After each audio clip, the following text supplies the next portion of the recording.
भोपाल का कचरा जहां जाता है सर, आदमपुर खंती में 22 अप्रैल को आग लगी थी जिसको लेकर आज सुनवाई थी। उसमें क्या कुछ हुआ है? आज सुप्रीम कोर्ट में पूरे भोपाल शहर का जो कचरा स्थल है, जिसे आदमपुर खंती के नाम से जाना जाता है, एक्चुअली वो एक ट्रेंचिंग या डंपिंग साइट है, जिसे लैंडफिल साइट के रूप में म्युनिसिपल कॉरपोरेशन को वहाँ पर उसको सेटल करना था, उसको बनाना था। वहाँ पर ये एक बहुत बड़े पैमाने पर पिछले 22 अप्रैल को आग लग गई थी और वो आग लगने के कारण जो है वहाँ आसपास का जीवन पूरी तरह से नष्ट हो गया था। जो ग्रामीण इलाके हैं, 7 गाँव से अधिक के लोग रहते हैं और भोपाल का जो आउटस्कर्ट इलाका है, आनंद नगर वाला, वो पूरा इलाका जो धूल और धुएं में भर गया था। लगने वाली आग इतनी भयानक थी कि 15 किलोमीटर से अधिक के लोग जो है इस धूल धुएं से बहुत ज़्यादा परेशान हो गए थे, क्योंकि वो अनसेग्रीगेटेड सॉलिड वेस्ट था जो लगातार जलते रहा था। उसको लेकर के एक urgent application, miscellaneous application supreme court में दायर की गई थी और उस सुप्रीम कोर्ट की जो दायर की गई एप्लीकेशन थी उस पर आज सुनवाई थी। उस सुनवाई में आज माननीय सुप्रीम कोर्ट के जस्टिस अभय ओका साहब की बेंच ने एक ऐतिहासिक आदेश दिया और उस ऐतिहासिक आदेश का असर वहाँ के रहने वाले जनता के लिए और भोपाल वासियों के लिए बहुत ही एक माइलस्टोन के रूप में कार्य करेगा। जो हमारे जाने माने वकील हैं एडवोकेट हर्षवर्धन पांडे, उन्होंने मेरी तरफ से वहाँ अपनी प्लीडिंग की है और उनकी जोरदार बहस का ही परिणाम था कि ये मामला पूरा हमारी तरफ, हमारे फेवर में आया और इस मामले में नगर निगम को बहुत मुंह की खानी पड़ी और काफ़ी फटकार सुननी पड़ी। हुआ यह है कि पूरे मामले में जब आग नहीं बुझ रही थी तो इसके द्वारा उन्होंने, सुप्रीम कोर्ट ने उनसे पूछा नगर निगम से कि आप सॉलिड वेस्ट मैनेजमेंट रूल्स का पालन ही नहीं कर रहे हैं। ये सब कुछ स्पष्ट हो गया इसमें, इसीलिए इसमें आपकी बात को सुनने का कोई मौका अब इसमें मिलना नहीं चाहिए। उन्होंने कहा कि यदि आप कह रहे हैं कि सॉलिड वेस्ट नियमों का पालन हो रहा है तो इतने बहुत बड़े हिल के अंदर जो है कैसे आग लगी? वहाँ हिल तो बनना ही नहीं चाहिए था। यदि आग लगी और आपने छोटे छोटे हीप्स बनाए होते और बीच में गैप बनाया होता तो 1 या 2 टुकड़े में आग लगती। इससे साफ होता है कि आप कहीं भी सॉलिड वेस्ट मैनेजमेंट नियमों का पालन नहीं कर रहे हैं और उसके परिणाम स्वरूप पूरे गांव वालों को और शहर वालों को इससे निकलने वाले खतरनाक धुएं के कारण तमाम तरह की परेशानियां हुई हैं। सुप्रीम कोर्ट का एक पहला आदेश ये था, जैसा कि हमारे वकील साहब एडवोकेट हर्षवर्धन पांडे ने इस बात को रखा, तो उसका एक पहला तो उन्होंने ये आदेश दिया कि रिस्पोंडेंट नंबर 1 यानी मेरी जो तरफ से दी गई दलीलों को मान्य करते हुए सेंट्रल पॉल्यूशन कंट्रोल बोर्ड को रिस्पोंडेंट नंबर 5 बनाया जाता है और उनको आदेश दिया जाता है, सीपीसीबी को आदेश दिया जाता है कि वो अगले 6 सप्ताह के अंदर पूरे मामले की सघन इन्वेस्टिगेशन करे और ये देखे कि वहां पर आदमपुर साइड में जो ये भयंकर तरीके से आग लगी थी, जो तकरीबन 15 दिनों तक जलते रही, उस आग का एक्चुअल कारण क्या था और उस आग का परिणाम क्या हुआ, उस आग के कारण कितने लोग किस तरह से सफर हुए। एक तो ये सीपीसीबी को आदेश जारी किया गया। दूसरा, उन्होंने कहा कि हम नगर निगम की इस बात की दलील को बिल्कुल स्वीकार नहीं करेंगे, उसको खारिज करते हैं कि आपको इसका जवाब देने का मौका मिलना चाहिए, क्योंकि जो फोटोग्राफ्स लगे हैं वो अपने आप में पर्याप्त हैं ये कहने के लिए कि वहाँ बहुत बड़े पैमाने पर आग लग रही थी और इसीलिए इसमें कुछ भी आपका जवाब देने जैसा नहीं बचता और इसीलिए ये सुनवाई जो है अब जल्दी से जल्दी रखी जानी चाहिए। सुप्रीम कोर्ट ने नगर निगम के तरफ से दिए गए इन दलीलों को भी खारिज कर दिया कि इसकी सुनवाई एज यूजुअली 11 अगस्त को जो होने वाली थी उसी समय होनी चाहिए। उन्होंने कह दिया कि नहीं, ये चूंकि मामला ऐसा नहीं है, ये बहुत ज़्यादा जल्दी संज्ञान लेने का है और ये एक इमरजेंसी वाला मामला है, इसलिए इस पूरे मामले को लेकर के हम अगली सुनवाई सेंट्रल पॉल्यूशन कंट्रोल बोर्ड की जो सबमिशन होगी, रिपोर्ट सबमिट होती है, उसके जस्ट बाद यानी 25 जुलाई को इसकी अगली सुनवाई मुकर्रर कहते हैं और उस दिन हम ये देखेंगे कि आपके द्वारा जो किया गया कार्य है वो कितने लोगों को प्रभावित किया है, कैसे प्रभावित किया, इसमें वास्तव में कौन कौन इसके दोषी हैं, कौन कौन इसमें दोषी पाए गए हैं। आखिरी में हमारे एडवोकेट हर्षवर्धन पांडे की तरफ से ये बात कही गई सुप्रीम कोर्ट में कि सर वहां पर 10,000 से ज्यादा लोग रहते हैं और 7-8 गांवों में जो ग्रामीण रह रहे हैं उनका जीवन पूरा नष्ट हो गया है, इसीलिए उन्हें तत्काल हेल्थ एड की जरूरत है, तत्काल उनको हेल्थ चेकअप की जरूरत है और हेल्थ की मदद की जरूरत है। सुप्रीम कोर्ट ने हमारे एडवोकेट साहब की बात को मान्य किया, उसको स्वीकार करते हुए तत्काल उन्होंने कहा कि जो लीगल एड सर्विस होती है डिस्ट्रिक्ट लेवल की, उसके सेक्रेटरी को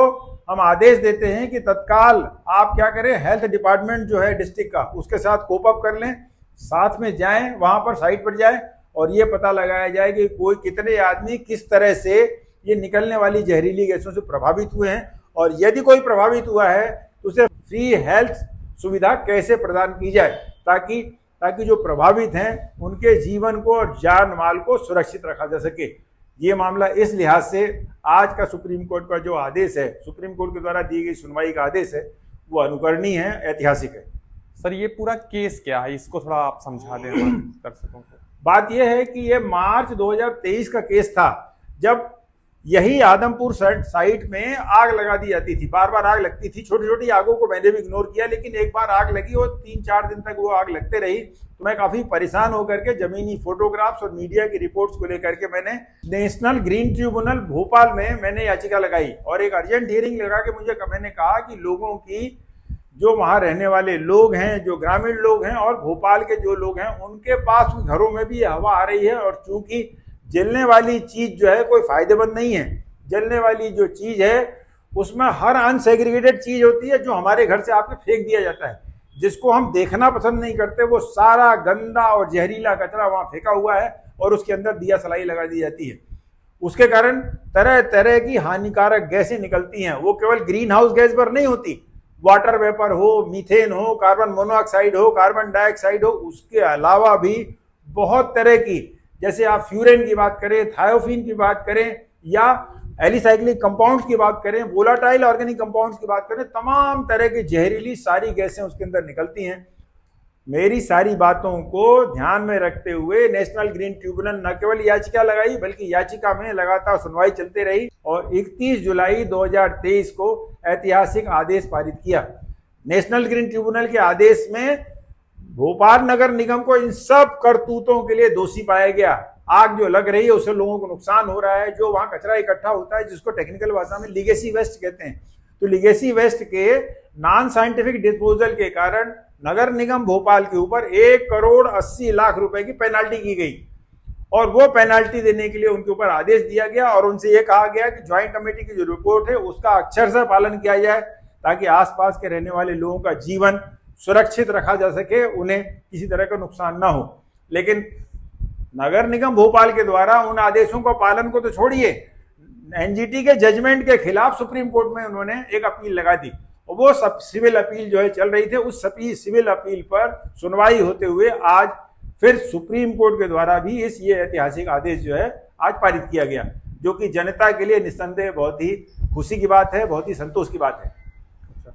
कोर्ट के इस आदेश को आप किस तरीके से देखते हैं? ये कोर्ट का आदेश बहुत ज्यादा जो है वो अहम रखता है आम आदमी को रिलीफ देने के लिए, आम आदमी को ये मानसिक रूप से संतोष होने के लिए कि अभी भी गरीब आदमी के पक्ष में भी अदालतें और न्याय मिल रहा है। इस दिशा में ये इस तरह से बहुत ज्यादा महत्वपूर्ण है। एनवायरमेंट स्टोरी के द्वारा इस पूरे मामले को लेकर के अभी तक 4 बार वीडियो बनाए जा चुके हैं। मैं कुछ इंस्टेंस बताना चाहता हूं अपने दर्शकों को इस बात के लिए कि जब हम लोग जमीन पर वहां जाके देखते हैं तो वहां पर एक जो लड़का है उसका हमारे पास उसका रिकॉर्ड है, वीडियो रिकॉर्ड बना हुआ है, वो लाइव रिकॉर्ड हमारे सामने कह रहा है कि मेरे फादर से आप पूछ लीजिए, उनको कोई बीमारी नहीं थी, लेकिन ये गैस इतनी भयंकर दिन भर पूरे गांव में आज तक फैली रही, लोगों को दिखाई नहीं पड़ रहा था कि मेरे फादर को रात को कार्डियक अरेस्ट आया और उनकी मृत्यु हो गई इससे, जबकि मेरे फादर पूरी तरह से स्वस्थ थे। एक बहुत बूढ़ी महिला है, उन्होंने लगभग पूरे अपने वस्त्र निकाल लिए और निकाल के दिखाया कि देखो बेटा मेरे शरीर में ये क्या क्या हो रहा है, न पीने का पानी यहाँ पर सही है, न लेने को हवा यहाँ पर सही है, मिट्टी पूरी खराब हो गई है, लोगों का जीवन नष्ट हो गया है, सब्जियां जहरीली हो रही हैं, तो आखिर हम किस तरह से जिए, और बिलक बिलक के वो रो रही थी। और इन सब लोगों के समाधान के लिए हम लगातार प्रयासरत थे और इसको, चूंकि मैं खुद भी एक सीनियर साइंटिस्ट हूं, मैं समझ रहा हूं कि ये सब पूरी चीजों के कारण वहां के लोगों में तरह तरह की बीमारियां फैल रही थी। हमारी बातों को हमने तरीके से रखा, हमारे जो सुप्रीम कोर्ट के वकील साहब हैं उन्होंने हमारी बातों को ठीक तरह से रखा और उस जनता के लिए जिनका कोई देखने वाला नहीं था, आज सुप्रीम कोर्ट से यह ऐतिहासिक आदेश वस्तुतः बहुत बड़ा मरहम है, बहुत ही बड़ा मरहम का कार्य करता है। उनको भी न्यायपालिका के अंदर विश्वास जागृत हुआ है कि कहीं कुछ अभी भी न्याय होने की संभावना और प्राणियों के प्रति संवेदनशीलता बची हुई है।